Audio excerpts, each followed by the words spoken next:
posso. E Ele espera de mim essa iniciativa, por quê? Porque Ele espera que nós tenhamos uma única atitude. A única coisa que o Espírito Santo espera é que nós queremos. A única coisa. É como se um atleta tivesse assim, pronto para a largada, né? Aí tem aqui a fita, o cara só falta cortar para começar a corrida. Essa fita.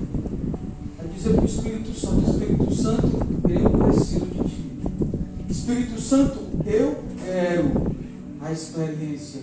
É você cortar essa fita e abrir todas as possibilidades diante de você daquilo que o Espírito Santo ele pode fazer. Amém, irmãos. É uma alegria muito grande estar aqui. Para quem não me conhece, eu me chamo Marcelo Mota. Fui evangelizado pelo Zé Wilson em novembro de 90 e meu seminário foi em setembro de 91. Graças a Deus, de lá para cá, eu tenho tido a alegria de poder servir ao Senhor através da sua palavra. A pessoa diz assim: o pregador tem que ser obrigatoriamente, o pregador ele tem que ter obrigatoriamente a necessidade de se apresentar. Rapaz, eu estou entre os meus irmãos, mas eu queria dizer isso para vocês. Estou aqui diante de vocês com muita alegria, feliz, porque não estou pregando para estranhos, pessoas que eu nunca vi. Estou pregando para pessoas muito queridas, pessoas que eu tenho um carinho muito grande. Eu tenho certeza que nessa manhã Deus ele vai derramar sobre nós uma coisa poderosa, porque nós não vamos sair daqui as mesmas pessoas. Porque o que eu desejo para vocês, eu desejo também para mim. Eu tenho certeza que o Espírito Santo ele vai cumprir a sua palavra. Amém? Amém. Então nós vemos de um sinal de vida do Espírito Santo. Muito bom, não foi? Sim. Os frutos da vida diz. Os frutos, eles são identificados pela nossa vida. Quando nós vemos os frutos acontecerem, rapaz, o Espírito Santo ele agir. E de uma forma ou de outra, o Espírito Santo ele sempre age na nossa vida. E nesse final de semana vocês estão aprofundando a experiência de oração. Não é um outro seminário, tá? É uma experiência mais aprofundada, mais do Espírito Santo. Então eu pedi ao Espírito que ele nos levasse realmente a esse mergulho mais profundo na experiência com ele.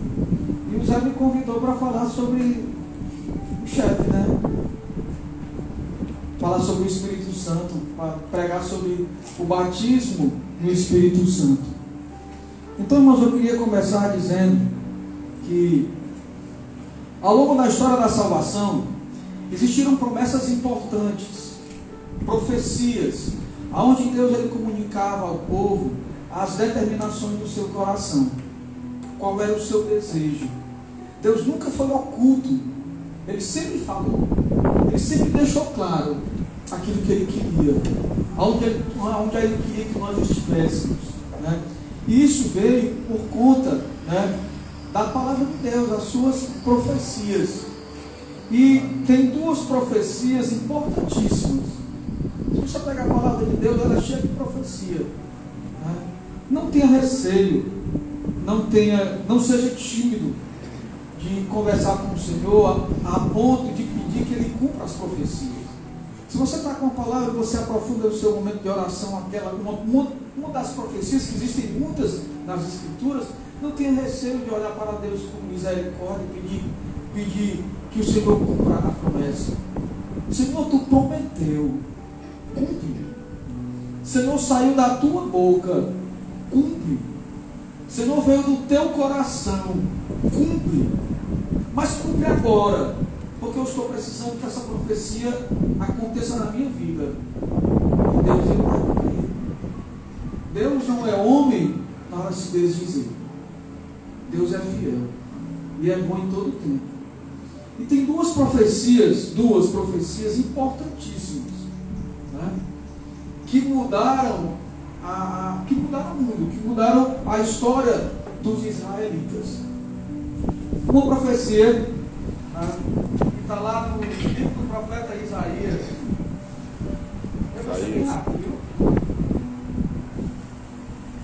Isaías capítulo 7. Você pode anotar aí, depois você pode acompanhar. E se quiser acompanhar também, não tem problema. Isaías capítulo 7, versículo 14.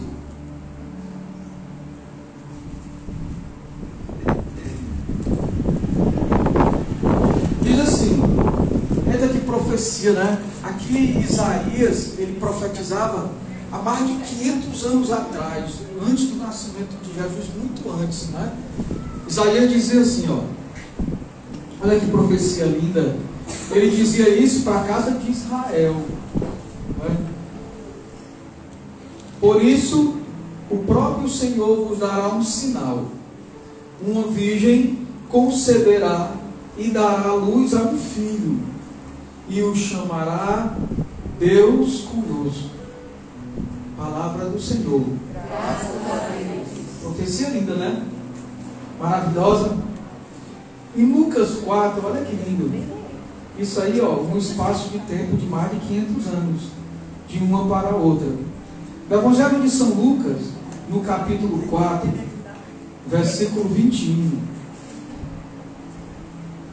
tem aquele episódio maravilhoso, aonde Jesus ele vai estar diante dos israelitas na sinagoga, e ele pega um rolo e abre o rolo, e o Senhor ele diz exatamente isso, né? Eu não vou ler o texto todo, porque é um texto até conhecido, mas Jesus diz assim: o Espírito do Senhor está sobre mim, porque Ele ungiu, enviou-me para anunciar boas novas aos pobres, né? Sarar os contritos de coração, para anunciar os cativos a redenção.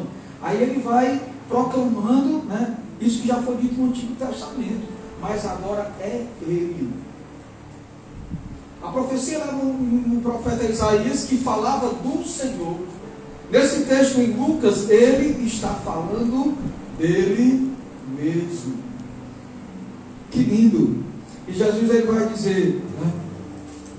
E Jesus ele vai dizer, para anunciar os cativos a liberdade, para sarar, né, para dar liberdade aos cativos, para publicar o ano da graça do Senhor. Mas é esse versículo aqui que eu queria chamar a atenção de vocês. Diz assim: enrolando o livro, deu ao ministro e sentou-se.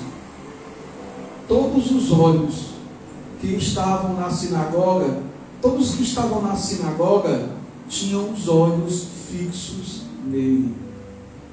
E ele começou a dizer: hoje se cumpriu o oráculo que acabais de ouvir. Palavra da nossa salvação. Hoje se cumpriu o oráculo que acabais de ouvir. Meus irmãos, promessas para Deus, elas se cumprem. Elas se cumprem. Que grande promessa é essa em que o profeta ele vai anunciar o nascimento de Jesus?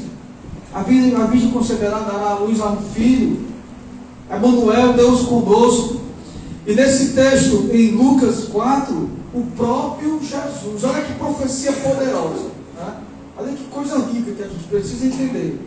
Que Deus, quando Ele diz algo, Deus ele tem um propósito, Ele tem um projeto para realizar. Em Isaías Ele aponta, olha, virá, né, um bendito, tá, que será chamado Emanuel. Aí Ele aponta para Jesus, uma promessa. E lá no Novo Testamento, Jesus ele se apropria dessa promessa. E Ele diz assim, ó: hoje se cumpriu. O nosso Deus é maravilhoso. O que Ele diz, Ele cumpre. E Jesus, cheio da autoridade, Jesus ele diz, toda a assembleia estava com os olhos fixos em Jesus, olhando para Ele, porque elas eram impactadas. É como se não. A palavra viva, né? O verbo, olha que lindo, né? O verbo encarnado, a palavra viva, Jesus, estava falando. Não era mais uma palavra, é a palavra viva dele, Jesus falando. Aí os olhos de toda a assembleia, por estar ali a palavra viva falando, né? Se comunicando, todos olhavam para ele. Queria estar lá. E ele diz assim: hoje essa palavra se cumpriu. Espetacular. Uma das grandes profecias, né, que eu quero partilhar com vocês hoje. Ó, duas grandes profecias, por quê? Porque durante a história do povo de Israel, Deus nunca abandonou o seu povo, né? Não é uma história fácil não, pessoal. Tá? Não é uma história fácil não. É uma história de muita luta.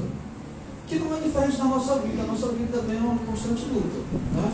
Mas quando você pega a história do povo de Israel, você tira muitas lições.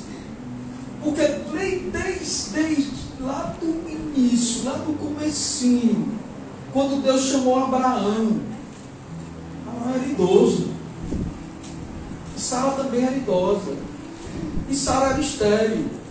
E Deus disse para Abraão, ó, sai daqui, vai para uma terra que eu vou te indicar. Eu te prometo que eu te darei a posteridade maior do que as estrelas do céu. Abraão era idoso, Sara era idosa, era estéril, eles saíram de uma terra. Mas Abraão acreditou na promessa. A grande diferença na vida dos santos que nos deixam milhares de quilômetros de distância deles, é porque eles têm uma fé avassaladora. Eles se apropriam dessas promessas e eles creem. Se nós quisermos ser agradáveis a Deus, nós precisamos ter a mesma atitude de acreditar. Senhor, é a tua promessa. E eu pedi ao Espírito Santo isso, né? Eu peço ao Espírito Santo todo dia, que eu cresça na confiança. O Espírito Santo me ensina a confiar em Ti. Porque nós confiamos desconfiando. Nós confiamos confiando nas nossas seguranças. Nós confiamos do nosso jeito. E não é para confiar do nosso jeito. Tem que confiar do jeito que o Espírito Santo nos inspira. Porque é assim que o olhar de Deus é atraído na nossa vida. Eu preciso confiar. Aprender a confiar em Deus. Então, ao longo da história da salvação, teve momentos assim marcantes. Por isso que eu falei duas profecias importantes. Essa que fala da pessoa de Jesus, o Filho, mudou tudo, né? Tudo. Mudou tudo. O Antigo Testamento todo era só apontando para Ele. Apontando para Ele. Apontando para Jesus. E quando Jesus vem, tudo é confirmado. Na história do povo de Israel, a vinda, né, do Filho de Deus. E o Senhor cumpriu a missão perfeitamente. Tudo aquilo que se profetizou a respeito de Jesus se cumpriu. Todas as profecias, se pegar o céu sofredor, Isaías 56, todas as profecias a respeito de Jesus se cumpriram nele. Mas não terminou. A promessa, as promessas, né, o propósito de Deus para a nossa vida e para a história do povo dele não parou. Jesus cumpriu a sua missão e ele precisava voltar para o Pai. É assim. A gente não pode se apegar às coisas. Tudo é de Deus. Até mesmo a presença de Jesus feito homem, né, encarnado, não dava para ser eternamente para a vida toda. Ele tinha uma missão para cumprir e cumpriu perfeitamente. Felizes foram aqueles que tiveram a oportunidade de estar com o Mestre. Hoje nós somos formados pelo Espírito Santo, mas lá no tempo lá dos apóstolos, eles foram formados pelo Mestre. Assim, Jesus sentado assim, ó, rezando, os discípulos olhavam para ele dizendo: Senhor, nos ensina a orar. Não tinha caneta assim, José sentado aí, mas de alguma forma Jesus saía assim muito cedo. Antes do nascer do sol, Jesus acordava muito cedo. Imagina quando Pedro acordava assim de manhã, né, preguiçoso, e olhava assim, né, para o cantinho, e Jesus não estava. Todos os outros 11 dormindo, ele acorda e olha. Jesus foi para onde? Aí ele ia atrás procurando, e quando ele encontrava, Jesus estava rezando. E muitos momentos, na hora de dormir, já depois da madrugada, quando você olha para todo mundo, está todo mundo dormindo. Cadê Jesus? Onde é que Jesus está? Aí ele ia atrás. Jesus estava orando. E Pedro olhava para ele e disse: Senhor, ensina-nos a orar. Eu acho que é por isso que em Pedro o negócio foi mais impactante. quando Jesus disse que ele ia sofrer. Eu vou sofrer. Eu vou sofrer muito. E todos aqueles que creem em mim como pastor, as ovelhas vão se dispersar. Aí Pedro disse, não, Senhor, diga isso não. Isso não vai te acontecer. Pedro, ingenuamente, ele não entendia qual era o propósito de Deus. Aí ele fala uma besteira. Porque quando Jesus diz isso, Jesus fala a vontade do Pai. E Pedro, na emoção, não entendia qual era a vontade do Pai e falou besteira, que isso não te aconteça. Aí Jesus foi duro. Jesus foi duro com ele porque ele não estava fazendo a vontade de Deus. Ele estava fazendo a vontade dos homens.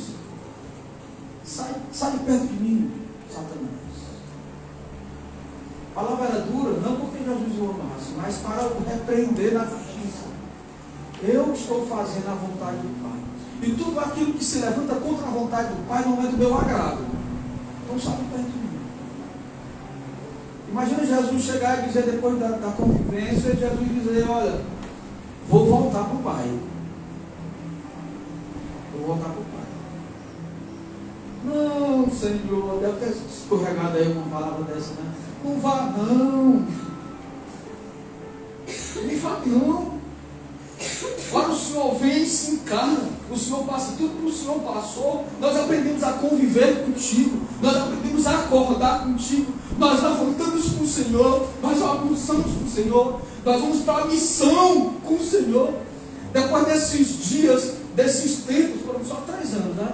Depois desses tempos tão maravilhosos, aí o Senhor vem dizer que o Senhor vai voltar. Aí Jesus diz, calma. É assim, rapaz. Eu vou. Mas vocês não vão ficar órfãos. Eu preciso ir. Para o Pai enviar um outro paráclito.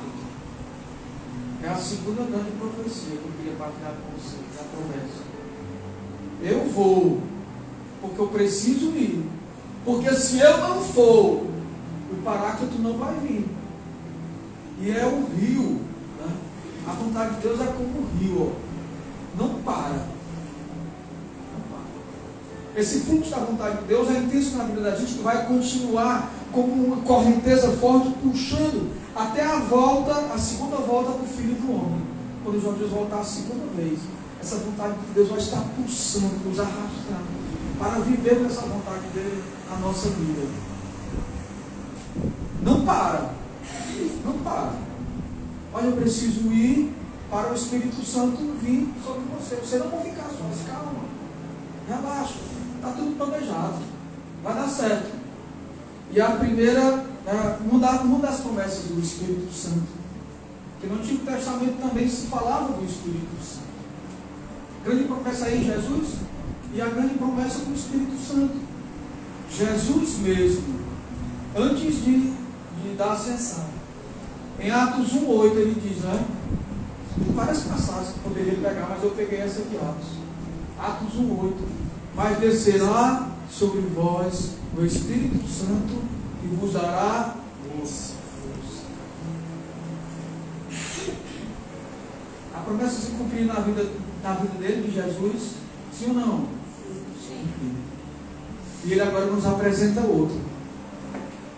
Vai descer sobre vós o Espírito Santo. E o Espírito Santo vos dará força. Irmãos, que alegria. Que alegria, que alegria. Essa promessa.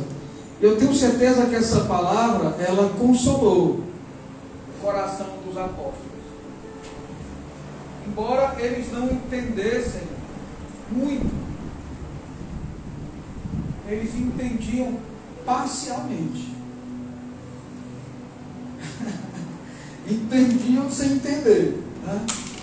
Eles entendiam, mas não entendiam tudo, com clareza. Mas há de chegar um tempo em que tudo se tornaria claro como a luz do meio-dia. Eles iam entender tudo. Esse dia chegou, Pentecostes. Jesus promete, mas descerá sobre vós o Espírito Santo e vos dará força. Lá em Atos dos Apóstolos, no capítulo 2, versículo 42, São Lucas ele vai escrever esse texto descrevendo o cumprimento dessa promessa. Lindo, né? Jesus promete e cumpre. Chegando o dia de Pentecostes, estavam todos reunidos no mesmo lugar. E de repente veio como um ruído, como se soprasse um vento impetuoso.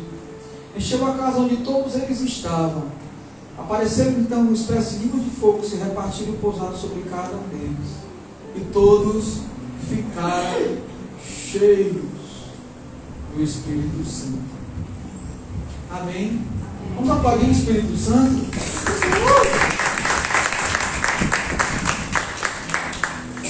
Galera, como um ambiente desse aqui, eu vou nesse lugar. Eu sempre digo para os meninos aqui, eu vou para um lugar.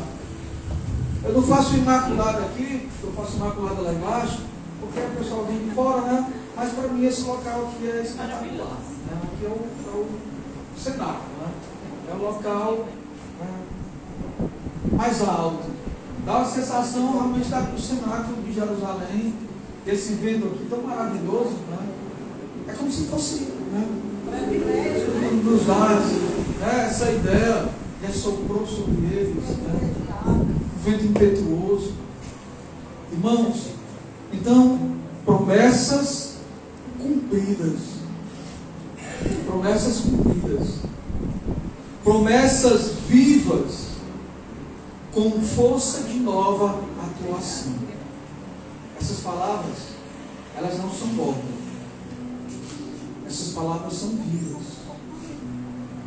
O Senhor não prometeu o Espírito Santo só para os apóstolos naquele tempo, mas descerá sobre vós o Espírito Santo e vos dará força. Essa promessa é viva.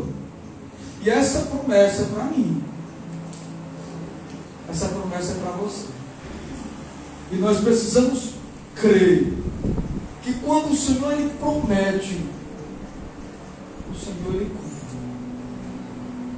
Por isso, né, Deus ele sempre responderá prontamente à oração de um servo fiel que clama pelo cumprimento de suas promessas.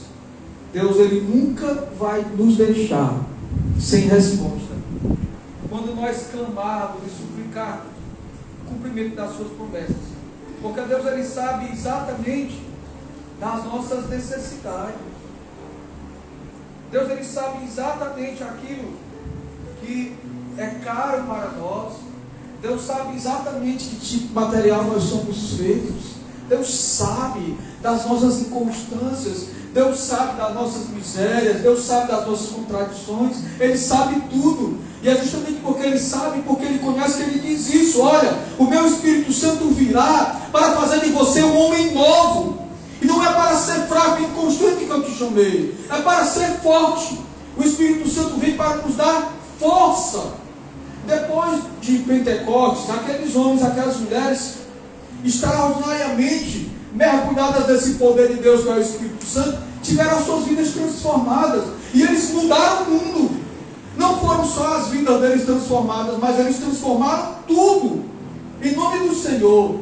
Homens e mulheres. Eles eram diferentes. Era um brilho diferente. Meu irmão, você tem que ser diferente. Quando você passar na rua, você tem que ser diferente. As pessoas, quando olharem para você, tem que ver que você é diferente. No teu jeito de falar, no teu gosto, na tua maneira de orar, de adorar o Senhor, de conversar. Nós temos que ser diferentes. Existe uma força em nós que não é do mundo. E eles não tiveram moleza. Não tiveram moleza. Cara, Jesus não teve moleza. Até o último instante, até o último segundo de vida de Jesus, Ele foi se esvaindo, Ele foi se esvaindo, Ele foi se derramando em amor.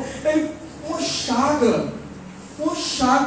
Jesus era uma chaga viva, aberta, exposta no madeiro. Até o último segundo, né? Jesus, ele ia assim, a abandonando pela vontade do Pai. Os primeiros cristãos que viram esse testemunho de Jesus foram impactados por esse testemunho. E o amor por Jesus era tão grande. E eu acho que é isso que diferencia muitos santos de nós, pobres mortais. Porque o grande diferencial é essa capacidade avassaladora que eles tinham de amar o Senhor, de amar o Senhor, de amar o Senhor, de amar o Senhor e de ser sempre um com Ele, se parecer com Ele. Eu estou estudando, lendo, meditando sobre a vida de Santa Gema Galgance. Cara, essa mística é extraordinária. Não por ela, mas pela ação de Deus na vida dela. Desde muito pequena, novinha, ela se lançou no caminho de Deus muito nova. Como o Padre Pio também, muito novo, desde criança. E desde muito cedo ela desejou esse amor de Deus na vida dela. Mas os santos são envolvidos por esse amor. E quanto mais eles amam a Deus, mais eles querem se aparentar a Ele. Quanto mais eu amo Jesus, mais eu desejo me parecer com Ele. Me parecer em tudo. E essa santa mística, ela realmente, teve um momento de êxtase, momentos profundos em que ela realmente, diz os agiógrafos, ela escrevia muito, os momentos de êxtase, as palavras, ela era orientada a fazer um diário, escrever, e muitas das descrições dela são maravilhosas, porque está registrado. E o amor no coração dela a impulsionava, ela queria, Senhor, Senhor, como eu desejo me aparentar mais contigo. E ela recebeu os estigmas. E ela não só recebeu os estigmas de Jesus, mas por conta do amor avassalador que ela tinha por Jesus, o desejo de se aparentar muito com Ele, ela sentia no corpo físico todos os sentimentos, as dores da paixão. Pessoal, não é só, se fosse coisa pequena, os estigmas, não é só as feridas, isso já é uma grande coisa. Mas quando Jesus ele estava no Getsemane, que ele estava suando sangue, a angústia, quanto mais ela se aproximava de Jesus, mais ela ia se aparecendo com Ele e sentia no coração também as mesmas angústias de suar sangue. E ela suava sangue. E ela sentia paz. É maravilhosa esse testemunho. Por quê? Porque quando nós nos deixamos conduzir pelo Espírito Santo, o Espírito Santo ele realiza na nossa vida tudo aquilo que Deus é capaz de fazer. Toda a vontade de Deus ele cumpre. Os apóstolos também, eles viveram profundamente esse desafio de viver a vontade de Deus nas suas vidas. No Evangelho, lá no Atos dos Apóstolos, capítulo 4, os apóstolos já eram cheios do Espírito Santo. Isso aqui foi logo depois da prisão de Pedro. Lembra aquela passagem lá do coxo curado? Pedro e João estavam entrando no templo, ele estava na porta, e Pedro disse para ele: olha, eu não tenho nem ouro nem prata, mas o que eu te dou em nome de Jesus, levanta-te, anda. E depois aquele paralítico, ele foi curado, ele saiu no templo louvando a Deus, e quando as pessoas olhavam para aquilo, elas ficavam estupefadas. Como é que isso podia acontecer? Quem foi que fez isso? Pedro disse. Quem foi o que tinha feito aquilo? Jesus, a quem vós crucificados. Aí Pedro foi preso. Foi fácil não. Era um dia de perseguições profundamente perseguidos. Olha, se você quiser fazer a vontade de Deus na sua vida, você também, meu irmão, vai ser perseguido. Não tem outra maneira de nós sermos cheios do Espírito Santo e fazermos a vontade de Deus na nossa vida, se não for para nos aparentarmos com Ele. E a via que nos leva a isso é o sofrimento. Quando é que nós nos aparentamos a Deus? Quando sofremos, quando carregamos a nossa cruz, quando somos perseguidos. se não falarem mal de você, se não perseguirem você, se não me chicotearem, se não me ultrajarem, se não me perseguirem, se a sua vida é beleza, se você ainda não teve essa experiência, então você precisa dar um mergulho mais profundo.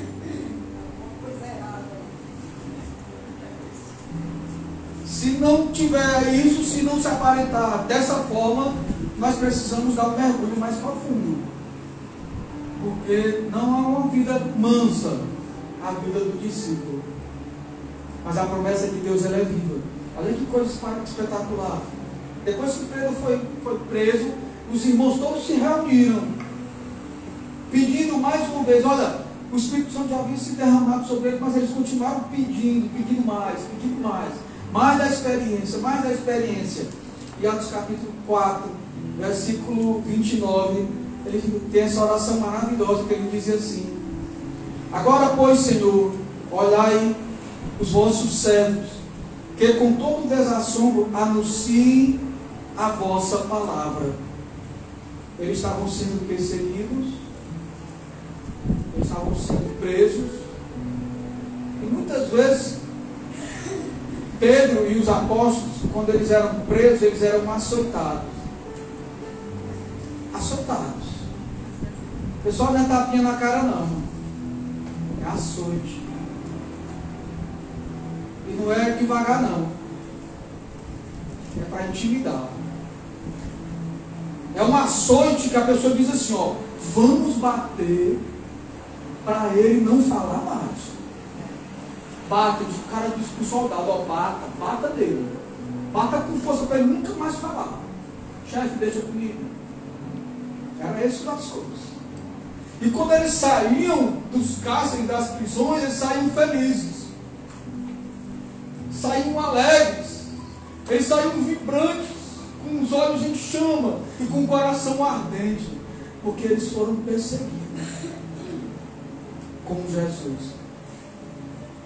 Eles se alegravam infinitamente por se assemelhar com ele. E a palavra diz, ó, estendei a vossa mão para que se realizem curas, milagres e prodígios, pelo nome de Jesus, vosso santo servo. Mal acabaram de rezar. Tremeu o lugar onde eles estavam reunidos. E todos ficaram cheios do Espírito Santo. E anunciaram com intrepidez a palavra de Deus. Eles já eram cheios do Espírito Santo, amém? Amém. Mas eles pediram mais. Nós precisamos de mais. Senhor, nós estamos com medo. Não deixa que o medo entre no nosso coração. Nós estamos tímidos. Eles já tinham o Espírito Santo. Eles já eram cheios do Espírito Santo. Não nos deixa ficar no nosso comodismo. Eles estavam escondidos, eles estavam em um ambiente fechado, intercedendo, pedindo ao Senhor que realizasse o milagre e tirasse Pedro. Tá? Senhor, não deixa que o fervor ele se abata no meu coração por conta das perseguições, por conta das dificuldades. E falar em dor e dificuldade, você deve entender, porque você tem uma cruz. Senhor, não deixa que a minha falta de fé, na minha segurança, nas minhas finanças, rapaz, eu não tenho dinheiro nenhum, não sei nem como é que eu vou fazer, aí eu boto a minha confiança no que eu tenho, não.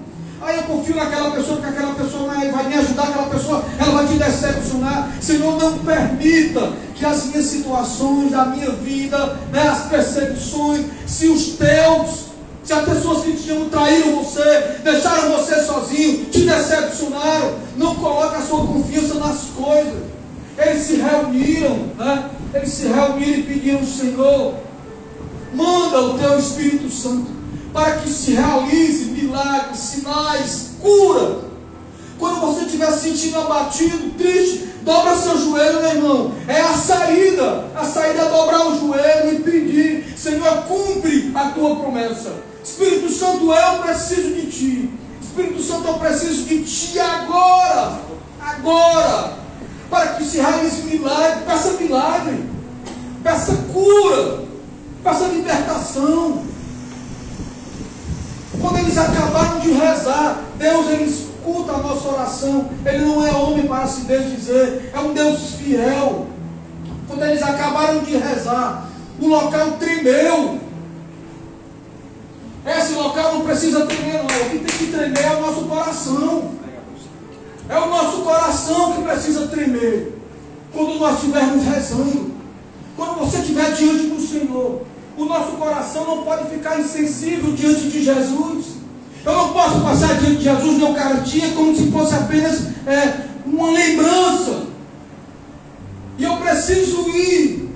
Quantas vezes eu vejo Jesus no Santíssimo Sacramento sozinho? A igreja precisava estar cheia, lotada, porque é o Senhor. É o Senhor que está lá, a fonte de cura, de libertação, de transformação. E nós não vamos. Onde é que nós estamos? Eu não sei. Mal acabaram de rezar. O local tremeu. E eles ficaram cheios do Espírito Santo. E anunciavam com intrepidez. Um homem cheio do Espírito Santo. Uma mulher cheia do Espírito Santo. Um homem batizado no Espírito Santo. Esse homem e essa mulher, eles incomodam. Eles incomodam. Em qualquer momento, né, que nós nos encontrarmos, olhem para a nossa história. Nós precisamos viver esse existir de Deus, né, essa presença de Deus. Ela vem para se cumprir na nossa vida. Irmãos, e como é importante nós vermos profundamente essa vontade de Deus na nossa vida. No Evangelho de São Lucas, no capítulo 12, eu peguei a versão da Ave Maria, eu peguei a versão da Jerusalém, porque eu achei mais impactante, né? Eu achei a tradução para esse texto, esse versículo, eu achei melhor do que a da Ave Maria. Lucas 12, 49.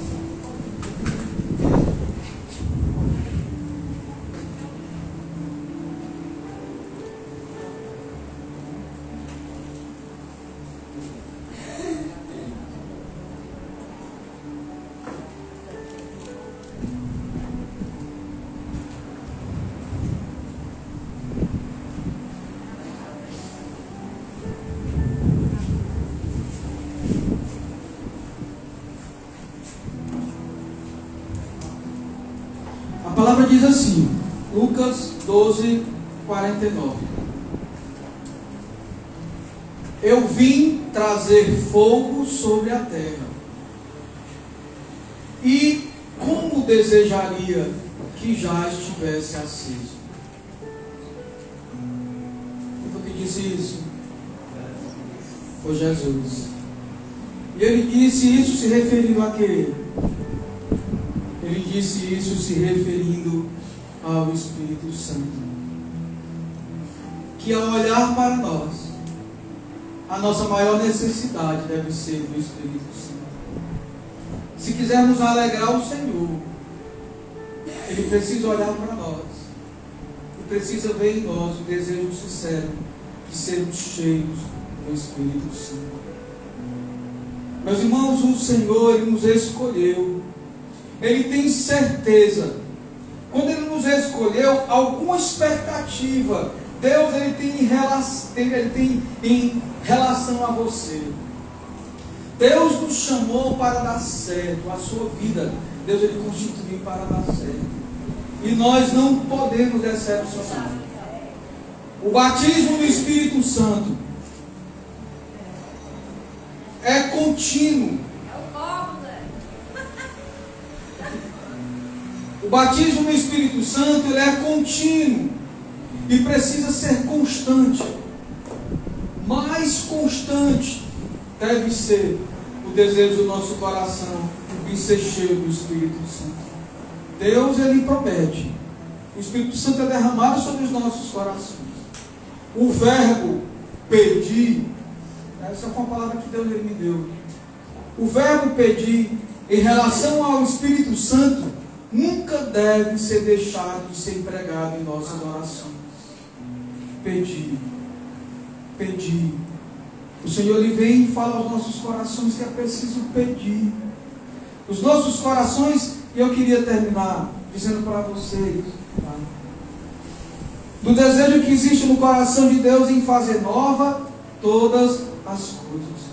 A experiência do batismo do Espírito Santo é a experiência de oração onde a súplica do Espírito Santo acontece em nós, a partir do desejo do novo coração. O Espírito Santo me dá um novo coração. Um novo coração. A palavra de Deus ela vai dizer, lá em Ezequiel 37, a Ave Maria é um pouquinho diferente. Na Jerusalém diz assim, ó: os nossos ossos estão secos. Vocês já passaram por isso, já? Vocês nunca disseram em oração que os ossos estão secos, não? Os nossos ossos estão secos. A nossa esperança está desfeita. Vocês nunca oraram assim? Senhor, eu estou perdendo a minha esperança. Não? Eu já. Várias vezes.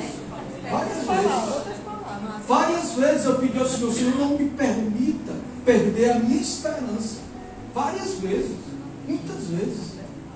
Não me permita, Senhor, perder a minha esperança. Deus falava para o povo de Israel: a nossa esperança está desfeita. Para nós está tudo acabado. Não são minhas essas palavras. É Deus falando para a necessidade do povo de Israel. Irmãos, o Espírito Santo é aquele que revigora o nosso ânimo, não nos deixa ficarmos abatidos. Deus, Ele nos ama, Ele nos dá por misericórdia as mesmas oportunidades. Todos nós temos as mesmas oportunidades de sermos cheios do Espírito Santo. Mas a diferença daquele que é batizado no Espírito Santo é porque aquele que é batizado no Espírito Santo tem uma força de Deus que o conduz, que o inspira. E os outros que não têm essa experiência são desprovidos dessa graça. Quem é batizado no Espírito Santo vai mais longe, é corajoso, é um mergulho mais profundo no coração de Deus. O batismo do Espírito Santo é um mergulho em uma fonte revigorante, que purifica, restaura, liberta, transforma. E como nós, irmãos, precisamos disso. É uma experiência que liberta. A ação do Espírito Santo para atuar livremente. Nós precisamos dessa liberdade. A nossa oração precisa dessa liberdade. Nós precisamos de fato sermos homens batizados no Espírito, para podermos responder aquilo que o Senhor lhe deseja e quer. Mais do que esse sopro, né, desse vento tudo, né, deve ser a disposição do nosso coração em pedir ao Senhor. Deus, Ele tem um novo para realizar na nossa vida. E esse novo precisa acontecer hoje, porque o dia de amanhã não nos pertence. E Deus deseja que você seja santo, irmão, e cheio do Espírito Santo hoje. Porque o que vai acontecer na sua vida, daqui para frente, está intimamente ligado à tua decisão de hoje. Nunca esqueça disso. O que você vai ser daqui para frente está atrelado à tua decisão de hoje. E hoje para nós é sermos cheios do Espírito Santo.